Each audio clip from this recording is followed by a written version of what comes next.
ကြမေးဟာညာလဲငါပတ်စံမရှိဘူးစိတ်တညစ်နေရဆောင်ညာလဲဟဲ့ပတ်စံမရှိအောင်ငါမဟောတယ်ညာအိုက်တဲ့ပတ်စံမှာမကြည့်ကြည့်လို့ဖွင့်ကြတော့တော့ပတ်စံမယ်အေးပါဟဲ့ငါအဲမယ်အေးပါပြီးတာမယ်နောက်ကလည်းအေးတော့ကွာငါမတရားမရှိဘူးနော်ဒီခမ်းမှာနော်ငါဆိုင်မယ်ငါဘောစီပါငါချမ်းသာပါတယ်နင်ရအေးပါပြီးရတယ်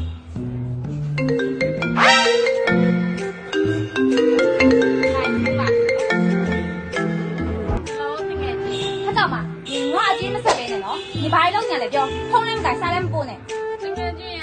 ငါမလေးပတ်စံမရှိဘူးကွာငါမလေးပတ်စံမရှိလို့တင်းတော့ထမင်းမစားပါဘူးတကယ်ကြီးဟဲ့ညီငါ့ကိုလာမနေနဲ့နော်လိုင်းပေါ်မှာနင်းနေလိုက်ငါပုံမြင်ပြီးမဟုတ်အဲ့ဒါလေးသူများရှိရတော့စီပြီးတင်လိုက်တာပြောတော့ပါဟဲ့အခုစီငါနေလာခဲ့မယ်နော်ဒါပဲဟဲ့ဟဲ့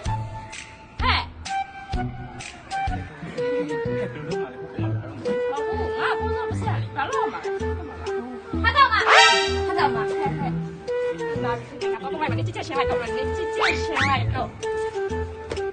ဟဲ့ဘာလဲရောက်သွားလဲဘယ်သူပြောရလဲ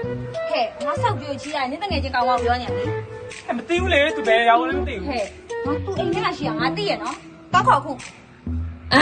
ဆောက်ကျွေးကြတော့ချီတာမပေးချင်ဘူးနင်းဆောက်ကြောင်းနေလည်းငါသိရနော်ညီတို့ညဘယ်လိမ့်နေလဲငါအကုန်သိတယ်သူများဆောက်ကျွေးချီတော့ချီပြီးမပေးချင်အကောင့်မှလည်းနောက်တစ်ခါလာငါလည်းတွေ့မယ်လို့ပြောထားလိုက်အေးညီရောအကောင့်မှရောနော်အသိပဲနောက်ခါတွေ့လို့ရတယ်ဆောက်ကျွေးဆက်ဖို့ပြင်လားကြောက်လိုက်တာဟဲ့ပိုက်ချိန်လိုက်တာကောင်းမှတမျိုး